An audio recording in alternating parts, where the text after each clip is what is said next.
I never thought one careless joke could change everything. I was leaning against the cold, brick wall of her tiny apartment building, trying to act nonchalant, though my heart had decided otherwise. Her laughter from inside floated out through the cracked open window, soft and melodic, like sunlight spilling across a quiet morning. I could hear it clearly, and it made the dull ache of my own hesitation worse. Her name is Eleanor, though I'd never call her that out loud when my chest felt like it was being pressed by a dozen invisible hands. She's in her mid-40s, radiant in that understated way that comes from confidence and quiet intelligence rather than flashing lights or loud attention. Her hair is streaked with silver, catching the sunlight in a way that makes me want to reach out and trace it. Her presence, commanding yet warm, has a way of making me feel both small and wildly alive at the same time. I, on the other hand, am a 20-something who's still figuring out life, fumbling through choices that feel too heavy for my own good. I try to mask it with jokes, half-smiles, and a kind of flippant charm. That day, though, my joke had gone too far. "You're boring," I said, smirking, leaning against her doorframe as if I weren't already leaning on her gravity. It was supposed to be teasing, lighthearted, harmless. I expected a grin, a retort, maybe a playful shove. What I didn't expect was her silence. She looked at me, her hazel eyes narrowing just enough to make me shiver, not from fear, not entirely. There was hurt there, and something else I didn't recognize at first, a quiet kind of distance that made my chest tighten. Her lips pressed together, and I realized I had miscalculated, badly. Before I could say anything, before I could apologize, before I could even consider how to fix the sudden emptiness in the room, she stepped back. Her hand hovered near the doorknob for just a second too long, a tiny hesitation that felt like a lifetime. Then she turned and walked out, deliberately slow, without looking back. I wanted to call her name. I wanted to grab her hand, beg her to stay. But my voice didn't come. It got caught somewhere between the words and the realization that maybe I'd just scared away the most important person I'd ever known. I stood there, staring at the door, feeling the echo of my own folly. And yet, even in that moment, I could still feel the heat of her glance burning through me, the unspoken tension that had always lingered between us, electric and terrifying. My heart raced not just with regret, but with something unnameable, something that felt like it could ignite or destroy everything. A sudden chime broke my thoughts. The doorbell. Or maybe it was a text. I didn't know. My pulse spiked, anticipation and dread twisting together. I froze, knowing that the next moment could change everything, yet terrified it might already be too late. I didn't move from the doorway for what felt like hours, listening to the faint hum of the city below, letting my own thoughts spiral into places I wasn't ready to visit. Eleanor had walked away, but her presence lingered like a shadow I couldn't shake. I knew her story, bits and pieces she had shared in passing, carefully chosen fragments, never the whole picture. She'd been married once, young and full of hope, only to watch the love she trusted dissolve into routine and resentment. She'd carried the weight of that loss into everything she did, guarding herself with quiet walls of intellect and humor.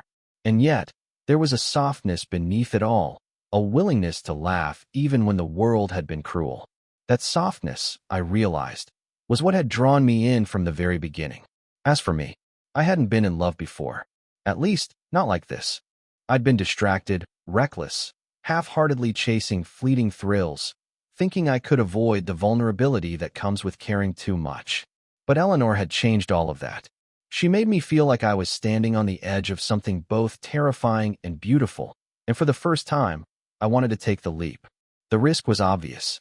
24, fumbling through life, and here she was, older, wiser, with experiences I could only imagine. The age gap alone made every glance, every touch, feel like a stolen secret. I couldn't ignore the whispered questions I knew would follow. What are you thinking? Why her? Is this wrong? But somehow, those questions made the moments we shared more electric, more real. I thought about the mornings she'd lingered over coffee with me, the way she'd laughed at my dumb jokes despite herself. I thought about the afternoons when she shared stories about her travels, her dreams, the way she seemed to trust me without reservation. Each memory felt dangerous in its sweetness, like sunlight on a frozen lake. Beautiful, but fragile, and possibly treacherous. I remember one day in particular. We'd been sorting through her late husband's old records, dusty albums that smelled of nostalgia and time. I'd reached for a record at the same moment as her, our fingers brushing, and something in the air had shifted. We'd both frozen, eyes locking, and in that heartbeat, the world had narrowed to just the two of us.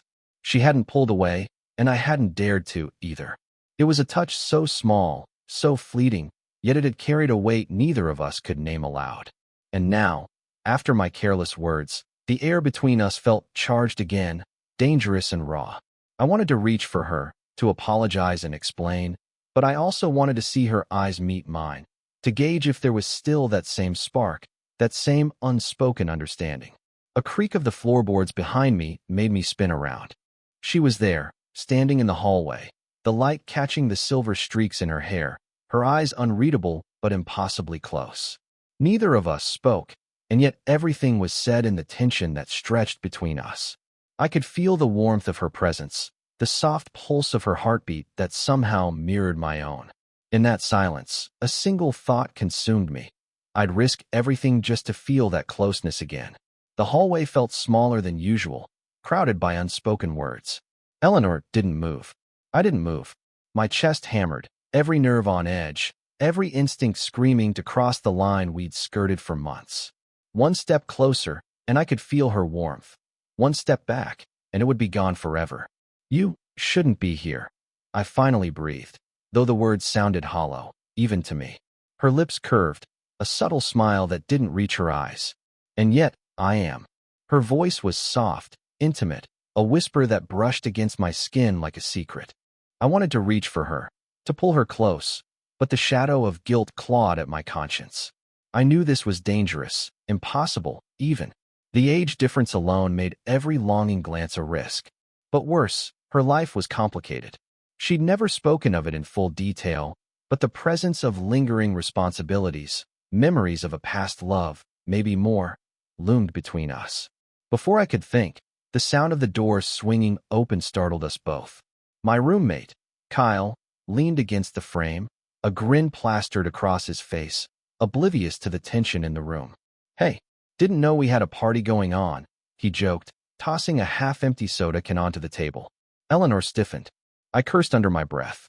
Kyle's presence shattered the fragile bubble of intimacy, forcing us to pretend everything was casual. "Just hanging out," I said, trying to sound normal while my hands trembled. Kyle's gaze shifted from me to her, and I could sense his curiosity, a flicker of suspicion. "Right," he said slowly, his tone testing, almost knowing. "Well, I'll leave you two to it." He stepped back, lingering just a moment too long, and I could see the questions forming in his mind. As soon as the door clicked shut, Eleanor let out a slow breath. Her eyes searched mine, vulnerability and desire tangled together in a way that made my stomach twist. "We're risking too much," she whispered. I shook my head, hating myself for the truth in her words. "I know, but I can't stay away. Not from you." She closed the distance between us, slow, deliberate, and the air seemed to catch fire around our bodies.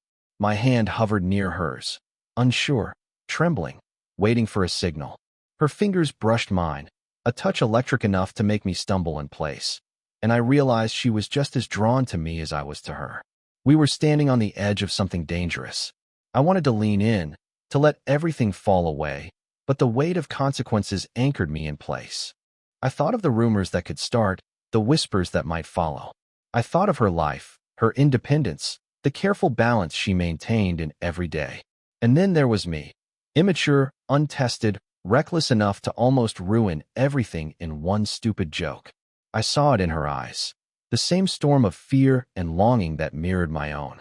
She swallowed hard, and her lips parted slightly, a silent invitation, or maybe a warning. I wanted to close the distance, to taste that danger, to know what it was like to touch her, to hold her, even for a second. Suddenly, my phone buzzed in my pocket. I cursed again, heart pounding, reluctant to break the fragile spell. A text from my ex-girlfriend appeared, the kind of text that carried reminders of a life I'd almost forgotten. Jealousy, questions, and complications I didn't need right now. I glanced at it, my eyes darting to Eleanor. She noticed, and something tightened in her chest. "Go check it," she said softly, almost imperceptibly, as though she understood the weight of distractions, secrets, and half-truths. I obeyed, my fingers fumbling over the screen. Every message, every notification, every intrusion pulled me away from her, and yet, the magnetic pull between us didn't weaken. In fact, it seemed stronger, almost unbearable. I looked back at her, and for a moment, the world narrowed again. Just her, just me, just the tension crackling in the air between us. My heart wanted to leap. My mind screamed to retreat. I wanted to ask her 1,000 things and beg her to stay, to erase the boundaries we'd so carefully ignored. And then, just as I opened my mouth to speak, she reached out and brushed her fingers against my jaw, a soft, fleeting touch that sent a jolt straight through me. Our eyes locked, and I knew, without words, that we were both teetering on the brink. One wrong move, and it could all come crashing down. But one right move, and nothing would ever be the same. The room was heavy with possibility, with danger, with desire, and I realized that whatever happened next, there was no going back. The apartment felt smaller than ever, the walls pressing in with every heartbeat. I could see her in the kitchen, pretending to make tea, but I knew better. Every tilt of her head, every subtle shift of her posture spoke louder than words. She was tense, watching me, and I could feel the electricity in the air building to a point that made my chest ache. I tried to look away, to focus on something else, anything else, but it was useless. Eleanor had always had that effect on me. She didn't just enter a room. She claimed it, claimed me, without a word. And right now, it felt like she could see every secret corner of my mind, every reckless desire I had tried to keep hidden. I shouldn't be feeling this way, I muttered, more to myself than to her. The words barely left my mouth before her voice cut through, soft but sharp. Feeling what? The question should have been simple, neutral. Instead, it hit me like a knife. The truth I'd been avoiding, the truth I'd been trying to bury under jokes and casual smiles, pressed itself to the surface. This, I said, gesturing vaguely between us. This, whatever this is. I can't stop thinking about you. She froze, her hand pausing mid-motion as if the teacup in her grasp might shatter. Her eyes, hazel, warm, impossibly alive, locked with mine, and I saw the flicker of something I wasn't ready to see. Fear, desire, and jealousy? I don't know if we should, she whispered, stepping closer. This isn't simple, and you know it. I wanted to argue, to erase the doubts, to tell her that nothing else mattered except this.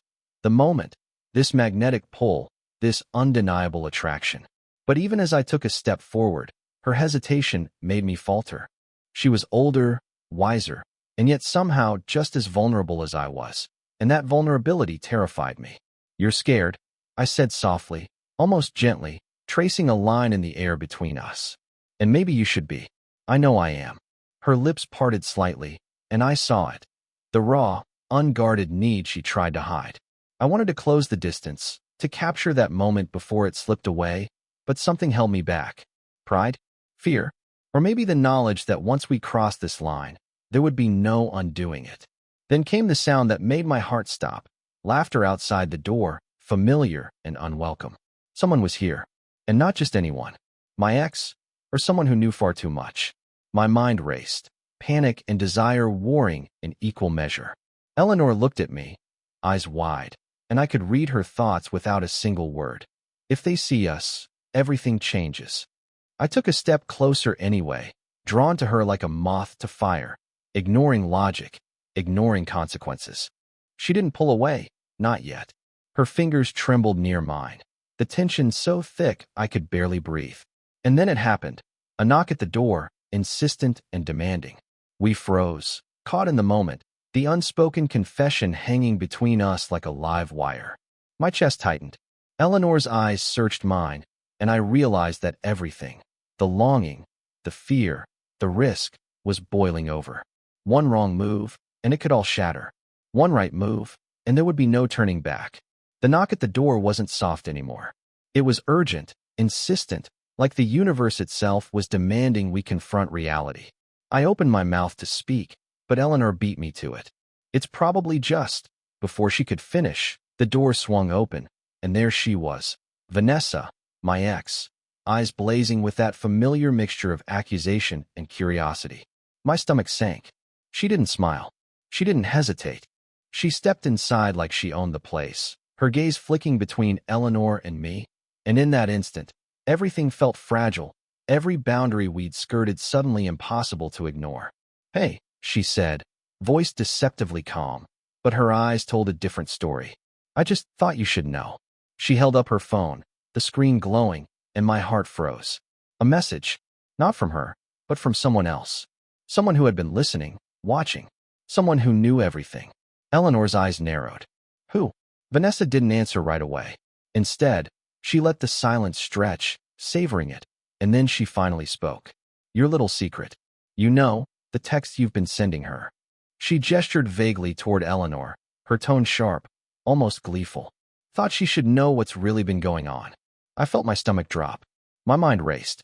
I had been careless, maybe too careless, and now the fragile bubble of tension we'd been dancing around was shattered.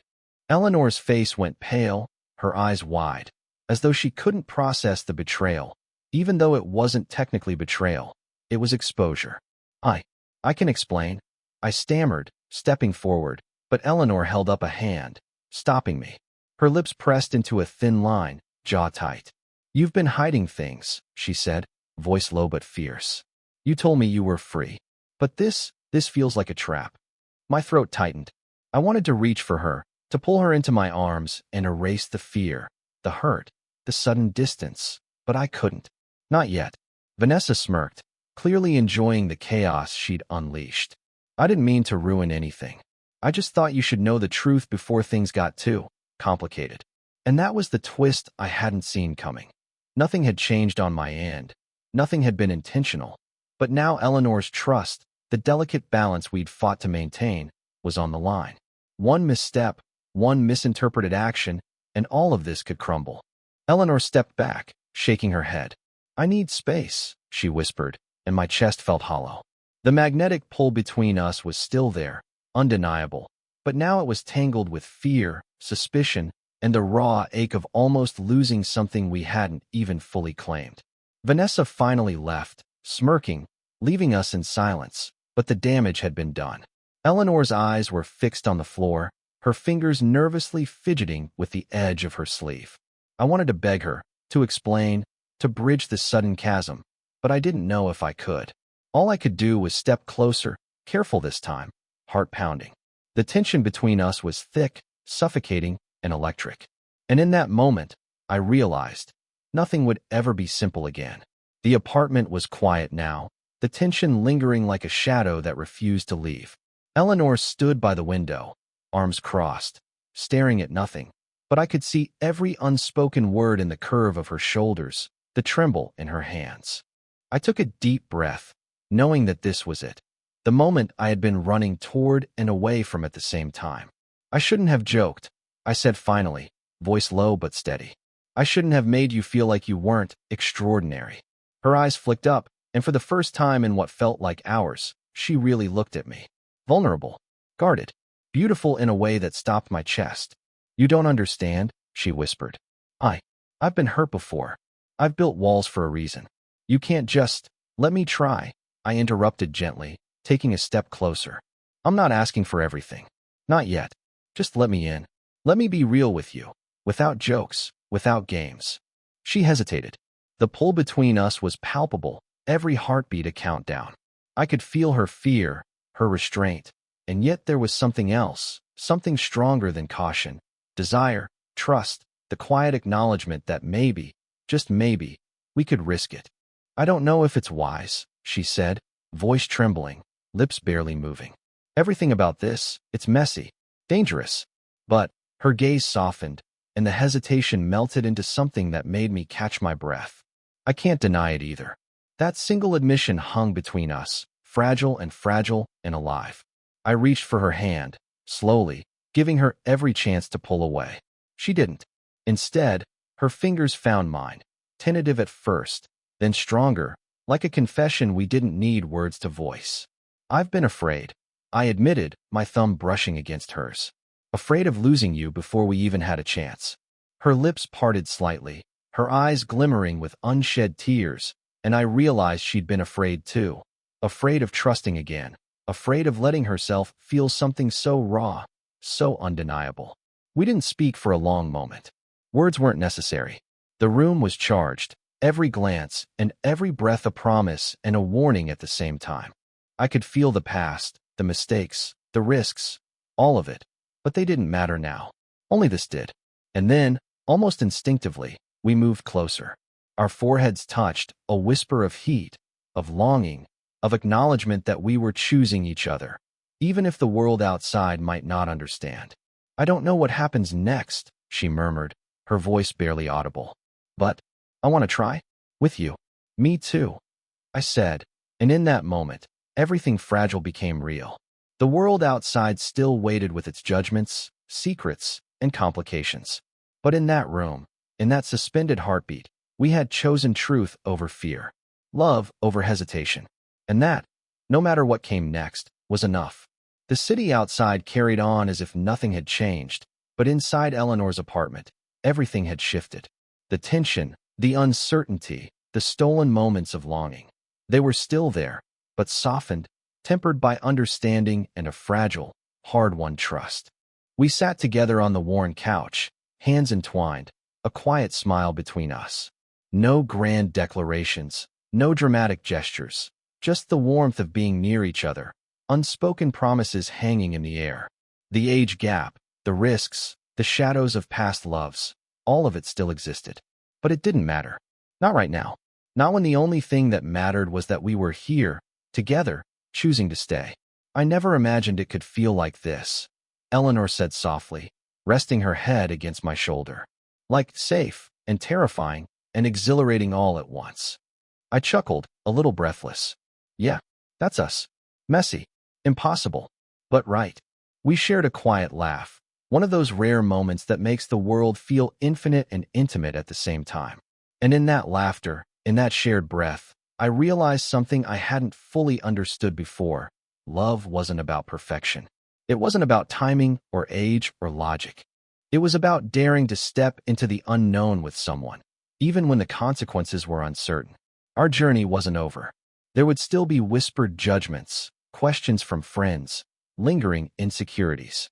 There would be mornings when the reality of our differences felt heavy, evenings when the past threatened to intrude. But for the first time, I knew we could face it together. And then, just before the sun dipped fully behind the skyline, Eleanor turned to me, eyes glimmering with that quiet determination I loved so much. "Do you think we're ready?" I hesitated, because there were no guarantees, no promises that could shield us from the world. But looking at her, feeling the warmth of her hand in mine, I knew the answer. "We'll make it," I said simply. "Together."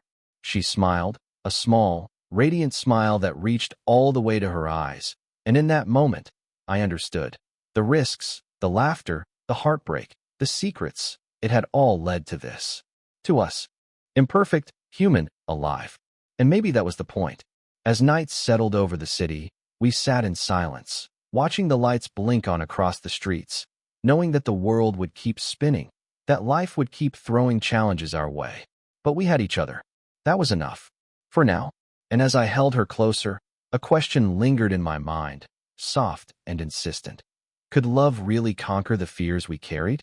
Would the world ever accept us as we were? And most importantly, was this just the beginning or the peak of something we hadn't yet dared to imagine? 9.